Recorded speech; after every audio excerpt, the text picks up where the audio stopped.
Senator Morgan. President, before she leaves the floor, I want to thank my colleague in particular for putting a human face on what this is all about for us on this side of the aisle. That small child, the senior you were talking about, I'm going to pick up on what you said, and I thank you for your leadership. Patriots, you're not going to believe what just went down on Capitol Hill. I've watched a lot of hearings in my lifetime, but this one shook me to my core, and not in a good way. This hearing was supposed to be about the safety of our elected officials, about cracking down on the wave of threats and violence sweeping this country. But what we witnessed was something else entirely.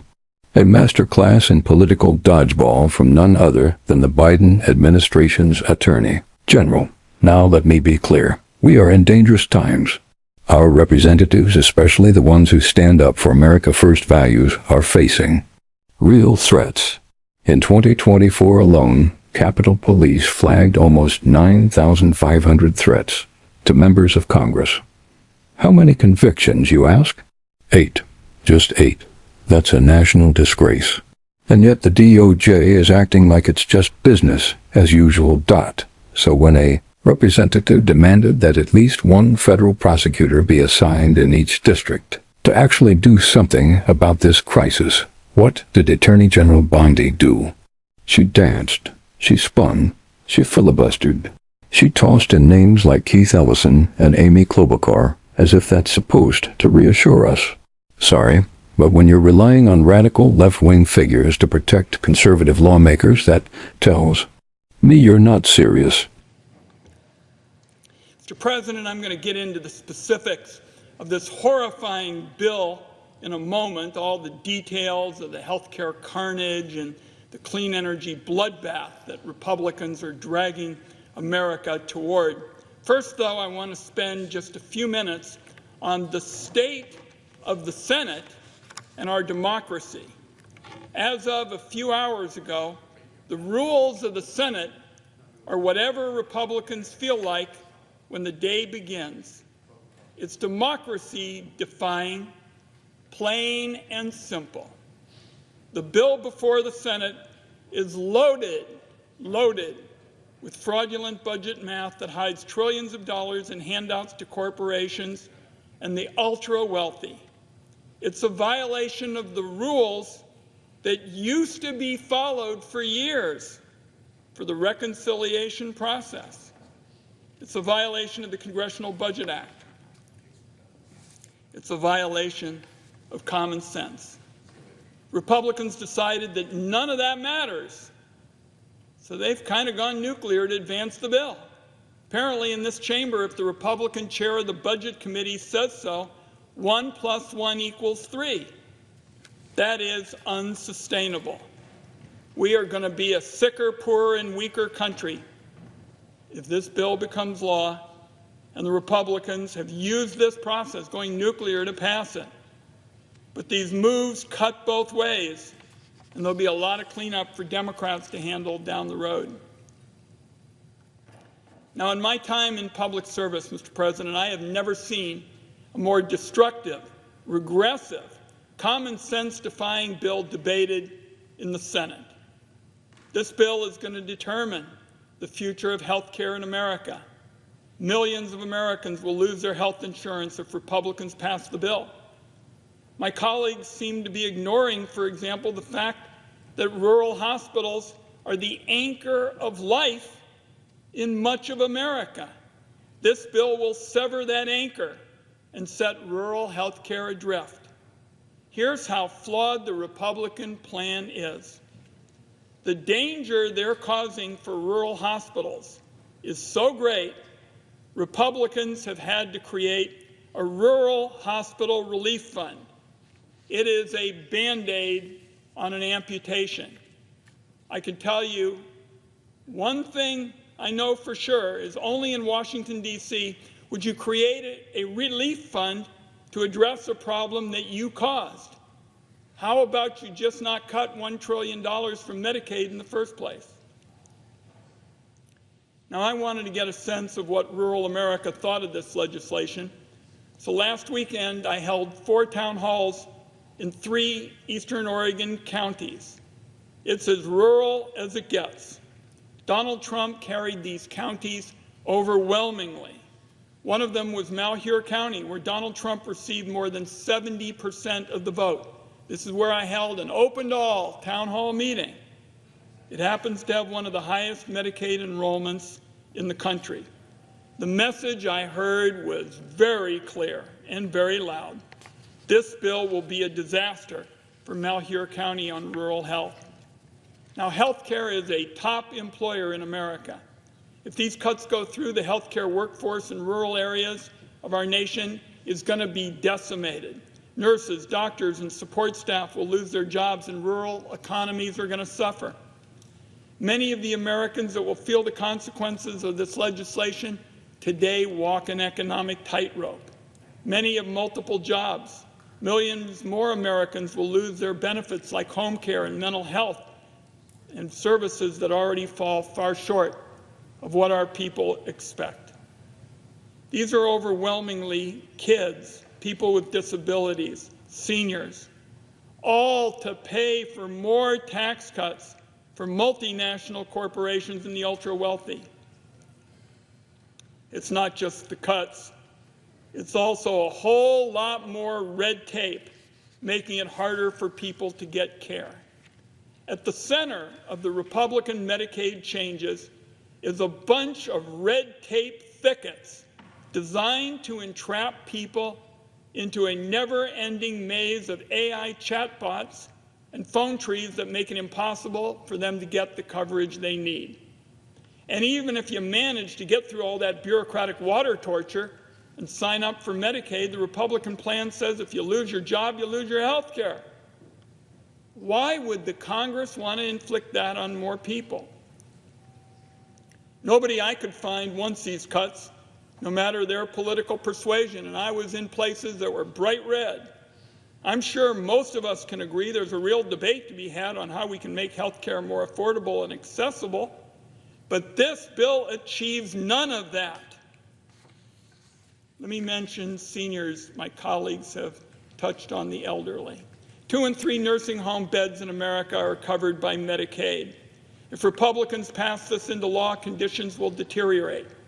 Seniors will be forced out of their nursing homes or forced to move in with family that doesn't have the necessary skills to care for their aging parents or grandparents. Nursing homes would be forced to shut their doors as a result of these cuts during a time when states are in desperate need of more nursing home options, not fewer. The bill also repeals nursing home safety standards. That's going to mean fewer nurses in nursing homes. You would think that'd be a concern of Republicans in the Trump administration. But when the Finance Committee was considering the nomination of CMS Administrator Mehmet Oz, he said, and I quote, "I believe we can provide quality of care equivalent to having a nurse in that nursing home using tools and technologies." Dr. Oz was apparently talking about AI. And I said, "You're for cutting nurses. What's going to happen when an 85-year-old woman has to go to the bathroom in the middle of the night and needs some help?" He had no answers, but he's still being a big booster on artificial intelligence. I'm deeply troubled about what the Trump administration has in store for America's seniors. That's on top of the fact that home-based care that most seniors prefer will be one of the first benefits states are forced to cut because it's optional now rather than mandatory. Hundreds of thousands of seniors, Mr. President, are going to see a premium increase of about $200 a month. The bill also applies the worst forms of corporate red tape to the Affordable Care Act. Shorter enrollment periods, more verification forms, more hoops, more bureaucracy, more red tape for Americans who just want affordable health care. And the health care carnage may get worse with the Republican amendments coming up. It's my understanding that they're going to offer an amendment that would lower the federal Medicaid match for new enrollees in what's known as the Medicaid expansion.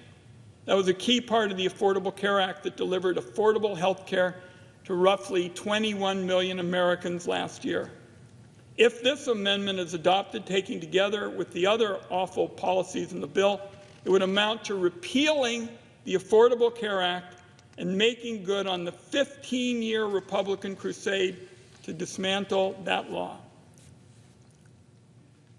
Millions more working Americans, Mr. President, are going to lose their health insurance, and it would break a promise to the 41 states that have expanded Medicaid, many of them red states. These health care cuts aren't just going to be felt by Americans with Medicaid, and those who buy health insurance on their own are going to be similarly hit.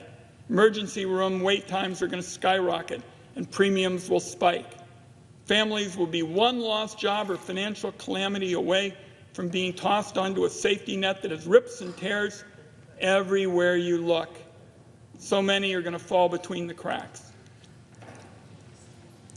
I also wanted to touch on another horrendous provision on health care buried in the bill, the defunding of the Planned Parenthood program, and they're doing it in a way that's essentially a backdoor nationwide abortion ban. This provision is going to strip clinics of their funding and make it impossible for them to provide life-saving health care. Cancer screenings, annual exams, all of that will disappear for the people that rely on these clinics for basic care. The health care cuts are getting a big focus, Mr. President, with myself, my colleagues, because of the challenge for so many communities. But there's something else that's absolutely imperative. That's the clean energy bloodbath, and it certainly deserves attention. In the middle of the night, Friday into Saturday, the bill that was already a disaster for clean energy got much, much, much worse. What Republicans have on offer doesn't just repeal the tax credits that I wrote for wind and solar energy in the Finance Committee. Now we've got an actual massacre on our hands. This Republican plan actually taxes wind and solar, a new tax on the cheapest and easiest way to get new energy to the grid. At the same time, somebody tucked into the bill a brand new tax break for coal. So here we are, 2025, and the Senate is about to pass a bill that taxes wind and solar while subsidizing coal. It is so backward, it leaves you slack-jawed. When you look at this bill, it's awfully clear that the Republican goal is to destroy key sources of clean energy in America. It's a death sentence for the wind and solar industries in our country. A total abandonment of hundreds of thousands of workers who are about to lose their jobs as a direct result of the bill. The head of the North American Building Trades Union, that represents millions of construction workers, issued a stunning statement on the bill yesterday. I'll read a few select lines from the statement. He said, "It's the biggest job-killing bill in the history of the country," is how he described the Republican plan. "Staggering and unfathomable job loss, a threat to an estimated 1.75 million construction workers. And this union leader said it was the equivalent of terminating 1,000 Keystone XL pipelines. And it was another lifeline and competitive advantage to China in the race for global energy dominance." He also said critical infrastructure projects will be sacrificed at the altar of ideology. Mr. President, those were all direct quotes. Hundreds of billions of dollars in clean energy investments under the Republican plan will simply disappear. Not government subsidies or handouts. These are private sector investments we will not have. And even worse, this is a guaranteed way to hike utility bills for families and businesses of all sizes in every nook and cranny of America. I have never seen this kind of economic self-sabotage. The demand for energy booms right now. Even the heads of companies involved in fossil fuels are saying to me and other members of Congress, we need solar quickly to get more electrons to the grid. But Republicans don't want to listen, because this plan risks plunging us into an energy crisis. It would be a disaster and a total surrender to China on clean energy manufacturing. It's clear as a sunny day that all the talk from Donald Trump and Republicans about American energy dominance was just a fraud. nothing but a hollow campaign slogan. And I'll close with this. There is no question in my mind, Mr. President, the American people went to the polls in 2024 to vote for cheaper groceries, cheaper utilities, and cheaper gas. They didn't vote to kick 16 million people off their health care so Republicans can give more tax breaks to billionaires and corporations. They didn't vote for an energy crisis that benefits nobody except big oil investors. There is a real cost of living crisis facing American families right now. And this Senate ought to be focused on finding ways to lower drug prices, for example, expand access to quality and affordable health care, and bring down the cost of living. Instead, Republicans are using every ounce of their power to jam through another round of tax breaks for those at the very top, and they're doing it on the backs of everybody else. There are serious challenges ahead, Mr. President, and there's going to be a serious mess to clean up. But until then, countless Americans will needlessly suffer and die as a direct result of losing their health care under this legislation. I don't believe the American people are going to forget. On this side of the aisle, we'll make certain that this topic is something that's dealt with again and again until the American people finally get a fair shake. I yield the floor.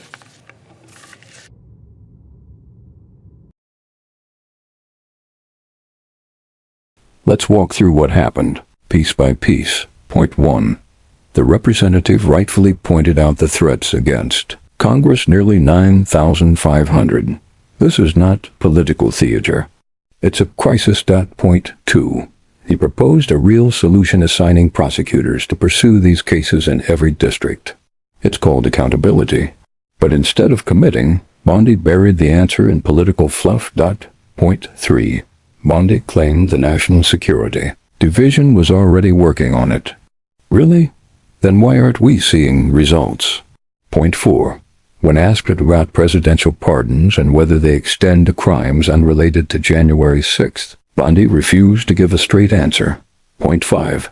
The representative wasn't asking about Biden or Trump. He was asking a legal question. As the top law enforcement officer, Bondi owes the American people clarity. Instead, she deflected with irrelevant jabs and political noise. Point 6. And when pressed on whether presidential pardons can shield someone from unrelated criminal charges, crickets, deflection, silence. Point 7. The Attorney General even brought up Hunter Biden, but then said she wouldn't comment. What game are they playing here? Point 8. The representative accused her of filibustering, and he was right. She dodged every hard question, like her job depended on it. Point 9. This wasn't about left or right. It was about the rule of law and protecting our officials. But once again, the Biden DOJ failed to lead. Point 10. At the end of the exchange, the representative, clearly frustrated, called out the AG's refusal to stand up for the Constitution. And you know what? He was absolutely justified. This hearing was a wake-up call, America. Our leaders are under attack literally and politically.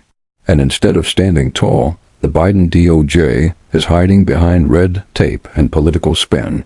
This isn't just about partisanship. It's about whether we still have a Justice Department that serves the people or just the regime. You want the truth? The swamp's still full. And if we don't drain it, they're coming for you next. Don't. Stay silent, Patriots. Spread this message far and wide. Like this video, share with every freedom-loving American you know, subscribe to the channel, and smash that notification bell so you never miss the truth mainstream media won't touch. This is Republican Forum, where we fight for faith, family, and freedom. Until next time, stand strong and stay free.